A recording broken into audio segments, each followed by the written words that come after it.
Assalamu alaikum. In this video we are going to start chapter number 8 getting started with C. इस chapter में हम लोग देखेंगे programming languages क्या होती हैं और उनको ट्रांसलेट करने के लिए कौन से ट्रांसलेटर यूज़ किए जाते हैं। इसके अलावा सी लैंग्वेज के बेसिक सिंटैक्स को डिस्कस करेंगे और ये देखेंगे सी लैंग्वेज में एक प्रोग्राम को राइट डाउन करने के लिए कौन सा एडिटर यूज़ किया जा सकता है और उस एडिटर में प्रोग्राम को एग्जीक्यूट करने के लिए हम लोग कौन कौन से स्टेप्स परफॉर्म करते हैं। और एट द एंड हम लोग देखेंगे कि एक सी प्रोग्राम में किस किस्म के एरर्स जनरेट हो सकते हैं और उन एरर्स को हम लोग किस तरह रिमूव कर सकते हैं। आज जो टॉपिक हम लोग डिस्कस करेंगे उसमें हमारे पास है कि कंप्यूटर प्रोग्राम्स क्या होते हैं और इसके अलावा हम देखेंगे प्रोग्रामिंग लैंग्वेजेस क्या होती हैं और किस तरह इनको यूज़ करते हुए डिफरेंट प्रोग्रामर्स जो उनसे हैं वो डिफरेंट सॉफ्टवेयर्स को डेवलप कर सकते हैं और इसके अलावा इसकी डिफरेंट टाइप्स को डिस्कस करेंगे और उनके फीचर्स को देखेंगे। Let's start with computer program. Computer basically क्या होता है, हमारे पास एक इलेक्ट्रॉनिक मशीन होती है जिसमें जितना भी डाटा होता है वो 0-1 की फॉर्म में होता है। अब कंप्यूटर हम लोग यूज़ करते हैं अपने डिफरेंट टास्क को परफॉर्म करने के लिए। अब जो कंप्यूटर है वो उन टास्क को हमारे हमारे जो काम होता है उसको कंप्लीट करता है, उस पर जो प्रोसेसिंग करता है वो हमारी ही इंस्ट्रक्शंस के अकॉर्डिंग होता है। सो जो सेट ऑफ इंस्ट्रक्शंस हम लोग कंप्यूटर को देते हैं एक पर्टिकुलर टास्क को परफॉर्म करने के लिए, उन सेट ऑफ इंस्ट्रक्शंस को हम लोग कंप्यूटर प्रोग्राम या सॉफ्टवेयर्स कहते हैं। You can see in diagram, यहाँ पे हमारे पास कंप्यूटर एक प्रोग्राम लिखा हुआ है, वो किसी भी लैंग्वेज में लिखा हुआ है। वो हाई लेवल लैंग्वेज में भी हो सकता है, वो लो लेवल लैंग्वेज में भी हो सकता है। सो बेसिकली ये हमारे पास जो प्रोग्राम है ये ऐसी लैंग्वेज में लिखा है जो हमारे लिए अंडरस्टैंडेबल है। अब इस लैंग्वेज में जो कोड लिखा हुआ है हमें पता है ये क्या लिखा हुआ है, लेकिन कंप्यूटर के लिए अंडरस्टैंडेबल नहीं है। कंप्यूटर क्या करेगा, इस प्रोग्राम को पहले अपनी लैंग्वेज में ट्रांसलेट करेगा, फिर उस चीज़ को समझेगा और हमारे यहाँ जो भी टास्क हमने उसे दिया होगा उसको कंप्लीट करेगा। सो इस चीज़ को हम लोग सॉफ्टवेयर कहते हैं, इस चीज़ को हम लोग कंप्यूटर प्रोग्राम कहते हैं। जो कंप्यूटर प्रोग्राम होता है ये हम लोग प्रोग्रामिंग लैंग्वेजेस में लिखते हैं। अब प्रोग्रामिंग लैंग्वेजेस क्या होती हैं, अब लैंग्वेज हमें पता है एक वे ऑफ कम्युनिकेशन होता है जिसके थ्रू हम लोग अपनी फीलिंग्स को, अपने एक्सप्रेशंस को, अपने आइडियाज़ को एक्सप्लेन कर सकते हैं, किसी दूसरे पर्सन तक पहुंचा सकते हैं। सो प्रोग्रामिंग लैंग्वेजेस बेसिकली क्या होती हैं, हमारे पास ये सेट ऑफ वर्ड्स होते हैं, सिंबल्स होते हैं एंड कोड्स होते हैं जो कि एक वे ऑफ कम्युनिकेशन प्रोवाइड करते हैं यूज़र्स और कंप्यूटर के दरमियान। अब हमें पता है कंप्यूटर जो है वो 0-1 की फॉर्म में सारा डाटा अंडरस्टैंडेबल करता है। इट्स मीन जो कंप्यूटर लैंग्वेज है वो हमारे पास 0 and 1 लैंग्वेज है जिसे हम बाइनरी फॉर्म कहते हैं। अब अगर हम लोग कंप्यूटर को अपनी लैंग्वेज में मीन्स जिस तरह मैं अब बोल रही हूँ, मैं इस तरह बोल के अगर कंप्यूटर को कोई टास्क दूंगी तो कंप्यूटर के लिए वो अंडरस्टैंडेबल नहीं है। इट्स मीन कि अब मैंने जब कंप्यूटर को कोई टास्क परफॉर्म करने के लिए देना है तो मुझे उसकी लैंग्वेज में ही उसे बताना पड़ेगा। सो कंप्यूटर को ये सब बताने के लिए हम लोग डिफरेंट प्रोग्रामिंग लैंग्वेजेस यूज़ करते हैं और इन्हीं प्रोग्रामिंग लैंग्वेजेस को यूज़ करते हुए हम लोग अपने कंप्यूटर प्रोग्राम्स को डेवलप करते हैं। वो किसी भी किस्म के हो सकते हैं, वो आपके एप्लीकेशन सॉफ्टवेयर्स हो सकते हैं, मतलब आपकी पर्सनल प्रॉब्लम्स को सॉल्व करने के लिए हो सकते हैं, एंटरटेनमेंट पर्पस के लिए हो सकते हैं, लाइक कैलकुलेटर्स हैं, गेमिंग्स हैं, आपके सिस्टम सॉफ्टवेयर्स हो सकते हैं। सो बेसिकली जो प्रोग्रामिंग लैंग्वेजेस होती हैं ये हमें सेट ऑफ रूल्स बताती हैं जिन रूल्स के अकॉर्डिंग हम लोग कंप्यूटर प्रोग्राम्स बनाते हैं, कंप्यूटर को इंस्ट्रक्शंस देते हैं हमारा एक पर्टिकुलर टास्क परफॉर्म करने के लिए।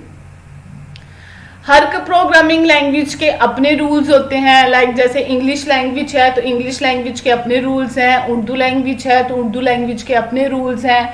इसी तरह हमारे पास डिफरेंट प्रोग्रामिंग लैंग्वेजेस होती हैं और हर लैंग्वेजेस के अपने रूल्स होते हैं। प्रोग्रामिंग लैंग्वेजेस को बेसिकली हम लोग 2 कैटेगरीज में डिवाइड करते हैं। जो फर्स्ट वन है वो है लो level languages and second one हमारे पास है high level language. Low level language हमारे पास एक ऐसी प्रोग्रामिंग लैंग्वेज होती है जो कि हमारे पास क्लोज टू मशीन लैंग्वेज होती है। अब machine language means computer language क्या है, 0 and 1 मीन्स बाइनरी फॉर्म। तो ये हमारे पास वो लैंग्वेजेस जो कि मशीन लैंग्वेजेस के क्लोज टू होती है, मीन्स के मशीन लैंग्वेज के लिए अंडरस्टैंडेबल होती है, जिनको हम लोग डायरेक्टली मशीन पे एग्जीक्यूट कर सकते हैं, वो लैंग्वेजेस हमारे पास लो लेवल लैंग्वेजेस होती हैं। जो लो लेवल लैंग्वेजेस होती हैं इनको अंडरस्टैंड करना, इनको लर्न करना थोड़ा डिफ़िकल्ट होता है, उसके लिए हमें डीप नॉलेज की ज़रूरत पड़ती है। लेकिन ये फास्ट होती हैं और एफिशिएंटली होती हैं क्योंकि इनको हम लोग डायरेक्टली मशीन पे रन कर सकते हैं, इनको हमें ट्रांसलेट करने की ज़रूरत नहीं पड़ती। लो लेवल लैंग्वेजेस बेसिकली हम लोग यूज़ करते हैं अपने एप्लीकेशन सॉफ्टवेयर्स को डेवलप करने के लिए, जिन्होंने डायरेक्टली हार्डवेयर, जो हमारे हार्डवेयर डिवाइसेस होते हैं उनके साथ कम्युनिकेट करना होता है। इसके अलावा ऑपरेटिंग सिस्टम और डिवाइस ड्राइवर्स को डेवलप करने के लिए यूज़ की जाती हैं। अब लो लेवल लैंग्वेजेस हमारे पास इसके अंदर जो प्रोग्राम्स लिखे जाते हैं वो या तो बाइनरी फॉर्म में लिखे जाते हैं, मीन्स 0 या 1 की फॉर्म में लिखे जाते हैं, या सिंबल्स की फॉर्म में लिखे जाते हैं। लो लेवल लैंग्वेज को हम लोग फर्दर 2 कैटेगरीज में डिवाइड करते हैं, machine language and assembly language. Machine language हमारे पास वो लैंग्वेज होती है जो कि एग्जैक्टली हमारे पास कंप्यूटर लैंग्वेज होती है, मीन्स जिसमें हम लोग अपना जो प्रोग्राम होते हैं वो 0 और 1 की फॉर्म में राइट डाउन करते हैं। इसको हम लोग फंडामेंटल कंप्यूटर लैंग्वेज भी कहते हैं, बट इसको लर्न करना, इसको यूज़ करना हमारे लिए डिफ़िकल्ट होता है। इस चीज़ को ओवरकम करने के लिए, इस डिफ़िकल्टी को ओवरकम करने के लिए इसकी जो एब्स्ट्रैक्शन निकाली गई वो थी असेंबली लैंग्वेज। असेंबली लैंग्वेज भी हमारे पास लो लैंग्वेज होती है, लेकिन ये एग्जैक्टली 0-1 की फॉर्म में नहीं लिखी जाती। इसके अंदर हम लोग निमोनिक्स यूज़ करते हैं। निमोनिक्स क्या होते हैं? निमोनिक्स बेसिकली एब्रीवेशंस होती हैं। लाइक अगर आप यहाँ पे देखें तो यहाँ पे मल यूज़ किया गया। अब मल का मतलब है यहाँ पे मल्टीप्लिकेशन। इसी तरह डिव यूज़ किया है, डिव का मतलब है डिवीजन। अब ये जो इसलिए असेंबली लैंग्वेज को हम लोग सिंबॉलिक लैंग्वेज भी कहते हैं क्योंकि इसके अंदर इंग्लिश के सिंबल्स यूज़ किए जाते हैं। अब असेंबली लैंग्वेज जो सी है as compare to machine language हमारे लिए इजी टू अंडरस्टैंड होती है। लाइक अगर आप देखें यहाँ पे देखें मशीन लैंग्वेज में हमारे पास 0-1 की फॉर्म में सारा कोड लिखा है। अब हमें नहीं पता कि ये किस चीज़ का कोड है, मीन्स इसका मतलब क्या है।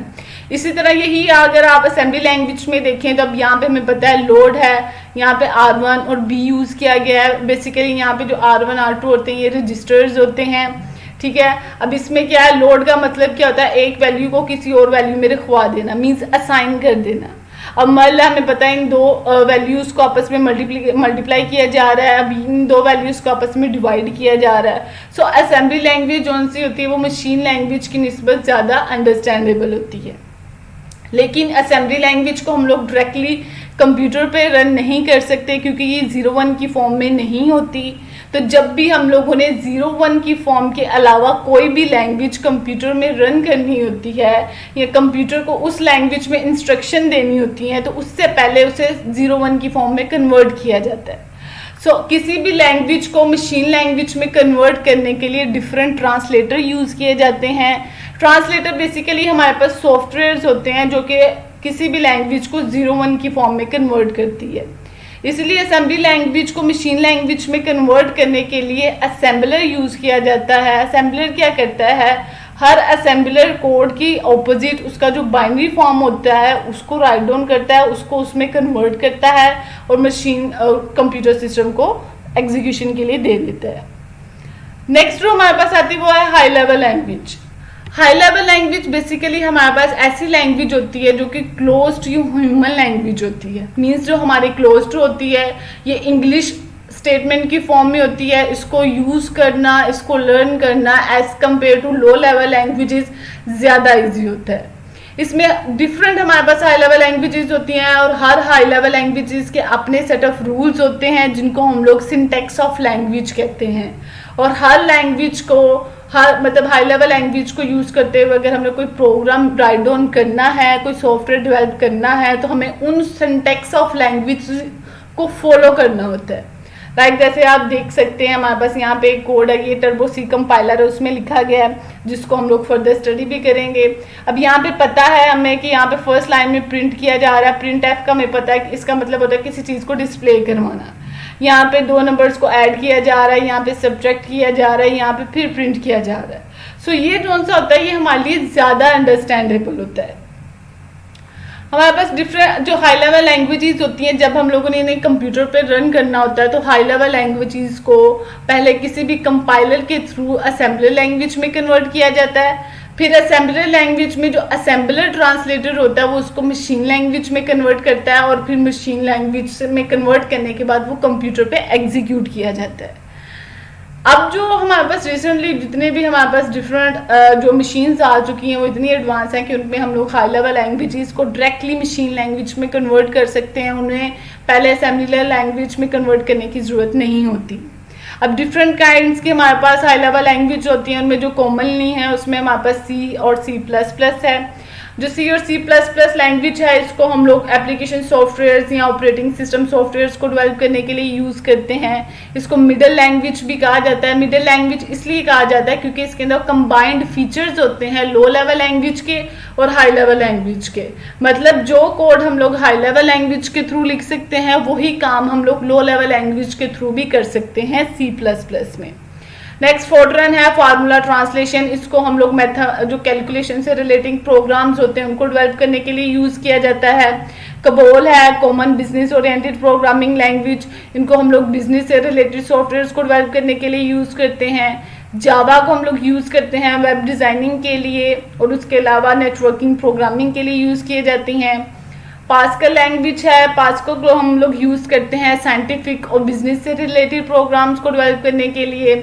बेसिक लैंग्वेज है, बेसिक स्टैंड फॉर बिगनर्स और प्रॉपर सिंबॉलिक इंस्ट्रक्शंस कोड। ये बिगनर्स के लिए होती है, just learning point of view से होती है जिससे आप बेसिक कॉन्सेप्ट क्लियर कर सकते हो और अपनी लैंग्वेज के। HTML CSS है हाइपरटेक्स्ट मार्कअप लैंग्वेज, इसको हम लोग यूज़ करते हैं वेब डिज़ाइनिंग के लिए, फ्रंट एंड डिज़ाइनिंग के लिए यूज़ की जाती हैं।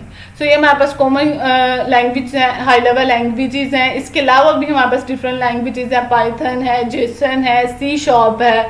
हमारे पास डिफरेंट लैंग्वेजेस हैं जिनको यूज़ करते हुए हम लोग सॉफ्टवेयर्स को डेवलप करते हैं। नेक्स्ट हमारे पास है characteristics of high level languages, जिसमें फर्स्ट वन आ जाती है ईजी टू लर्न। जो हाई लेवल लैंग्वेजेस होती हैं ये क्लोज टू ह्यूमन लैंग्वेजेस होती हैं, मीन्स के इंग्लिश स्टेटमेंट्स में होती हैं, तो उनको लर्न करना हमारे लिए ज़्यादा इजी होता है। इजी टू डिटेक्ट एरर, अब हाई लेवल लैंग्वेज में इनकेस कोई एरर आ जाता है तो हमारे लिए इजी टू अंडरस्टैंडेबल होती हैं। हम इजीली फाइंड आउट कर सकते हैं कि कहाँ पे कौन सा एरर है, हम उसे रिमूव भी कर सकते हैं और मॉडिफाई भी कर सकते हैं। जो हाई लेवल लैंग्वेजेस होती हैं ये मशीन इंडिपेंडेंट होती हैं। मशीन इंडिपेंडेंट का मतलब होता है कि एक टाइप ऑफ कंप्यूटर के लिए जो आप कोड लिखते हो, मींस कि अगर आपने हाई लेवल लैंग्वेज को यूज़ करते हुए कोई भी एक सॉफ्टवेयर डेवलप किया है तो उसे आप डिफरेंट टाइप ऑफ कंप्यूटर पर रन कर सकते हो। जबकि जो लो लेवल लैंग्वेजेस होती हैं वो मशीन इंडिपेंडेंट नहीं होती, मींस कि अगर आपने लो लेवल लैंग्वेज में 01 की फॉर्म में किसी एक पर्टिकुलर सिस्टम के लिए कोड लिखा है, किसी एक पर्टिकुलर सिस्टम के लिए एक सॉफ्टवेयर डेवलप किया है, तो आप उसे किसी दूसरे टाइप ऑफ कंप्यूटर पर रन नहीं कर सकते। जबकि हाई लेवल लैंग्वेज में बना हुआ सॉफ्टवेयर आप किसी भी सिस्टम पर रन कर सकते हैं। तो नेक्स्ट वन जो हमें फीचर प्रोवाइड करता है वो है बिल्ट इन फंक्शंस और अवेलेबिलिटी ऑफ लाइब्रेरी फंक्शंस। जो बिल्ट इन फंक्शंस होते हैं बेसिकली ये हमारे पास ऐसे फंक्शंस होते हैं, मतलब ये पहले से बना हुआ कोड होता है, इसमें हम लोग डिफरेंट कोड डिफरेंट फंक्शंस को कंबाइन करके एक प्लेस में रखते हैं जिसको लाइब्रेरी कहते हैं। हर हाई लेवल लैंग्वेज में हमें different built in functions provide किए जाते हैं। अब क्या होता है कि इन फंक्शंस को यूज़ करते हुए हमारा टाइम जो उनसे वो वेस्ट नहीं होता। जहाँ पे आपने इतना कोड खुद लिखना होता है वहाँ पे आप सिंपली लाइब्रेरी फंक्शंस को ऐड करते हो और अपने से सॉफ्टवेयर्स को डेवलप कर सकते हो। शॉर्टर प्रोग्राम्स होते हैं, मींस के अगर हाई लेवल लैंग्वेज में अगर आपने एक स्टेटमेंट लिखी है लाइक A+B, अब यही कोड अगर आप मशीन लैंग्वेज में लिखोगे तो A के लिए इसका एक सेपरेट ASCII कोड होगा, प्लस के लिए इसका सेपरेट ASCII कोड होगा और B के लिए इसका सेपरेट ASCII कोड होगा। सो हाई लेवल लैंग्वेज में एक लाइन में लिखी हुई इंस्ट्रक्शंस लो लेवल लैंग्वेज में वो मोर देन वन लाइन के हो सकती है। नेक्स्ट जो हमारे पास आता है वो वर्ड डिफाइंड सिंटैक्स आता है एंड स्टैंडर्ड्स आ जाते हैं। अब जो हर लैंग्वेज के अपने स्टैंडर्ड्स और सिंटैक्स होते हैं और इनको बाकायदा एक इंटरनेशनल ऑर्गेनाइजेशन अप्रूव्ड करती है और उस ऑर्गेनाइजेशन का नाम है ANSI, means American national standard institute. अब इन्हीं जब एक दफ़ा ये सिंटैक्स और स्टैंडर्ड्स अप्रूव हो जाते हैं तो फिर इन्हीं सिंटैक्स और स्टैंडर्ड्स को फॉलो करते हुए जो उनसे हैं वो सॉफ्टवेयर्स डेवलप किए जाते हैं। लास्ट वन जो हमारे पास फीचर आता है वो है source code is understandable by another programme. अब इसके अंदर सोर्स कोड बेसिकली क्या होता है, वो कोड होता है जो आप हाई लेवल लैंग्वेज में लिख रहे होते हैं। अब उस कोड को, वो जो सा कोड आप लिखते हो हाई लेवल लैंग्वेज में, वो किसी भी प्रोग्राम के लिए अंडरस्टैंडेबल होता है। मींस इसमें आपको डीप नॉलेज की जरूरत नहीं होती। इसमें इंग्लिश स्टेटमेंट्स होती हैं, लाइक मैंने आपको प्रीवियस डायग्राम में दिखाया कि उसमें आपने सबसे पहले प्रिंट किया हुआ था, फिर 2 नंबर्स को ऐड किया हुआ था। तो उसमें अगर आपके पास ज़्यादा नॉलेज नहीं भी है तो आप उसको ईजिली अंडरस्टैंड कर सकते हैं। सो ये बेसिक हमारे पास कैरेक्टरिस्टिक्स हैं जो कि हाई लेवल लैंग्वेज प्रोवाइड करता है। अब इन लैंग्वेज को हम लोग एक सिंपल एग्जांपल से अंडरस्टैंड करते हैं। यहाँ पे एक कोड लिखा हुआ है 2 नंबर्स को ऐड करने का। अगर आप 2 नंबर्स को ऐड करने का कोड लिखते हो मशीन लैंग्वेज में, जो कि एक लो लेवल लैंग्वेज में है, तो उसके लिए आपको सबसे पहले उसकी लोकेशन जो सी है वो बतानी पड़ेगी, उसकी इंस्ट्रक्शंस बतानी पड़ेगी बाइनरी कोड में, फिर इंस्ट्रक्शन कोड लिखना पड़ेगा, क्या इंस्ट्रक्शंस हैं, आपको ये सारी चीज़ें बतानी पड़ेगी। अगर आप यही कोड असेंबली लैंग्वेज में लिखते हैं तो इसमें हमारे पास लाइन ऑफ कोड भी कम होगा और वो हमारे लिए ज़्यादा अंडरस्टैंडेबल होगा।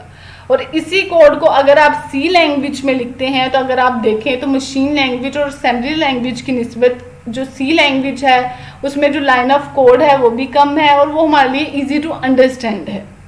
सो ये बेसिक हमारे पास प्रोग्रामिंग लैंग्वेजेस होती हैं जिनको हम लोग यूज़ करते हुए अपनी प्रॉब्लम्स को सॉल्व करने के लिए डिफरेंट सॉफ्टवेयर्स को डेवलप करते हैं और कंप्यूटर से इसके थ्रू हम लोग वर्किंग परफॉर्म करवाते हैं। सो आज का लेक्चर हमारा यहीं पे ख़त्म हुआ। Thank you. अल्लाह हाफिज़।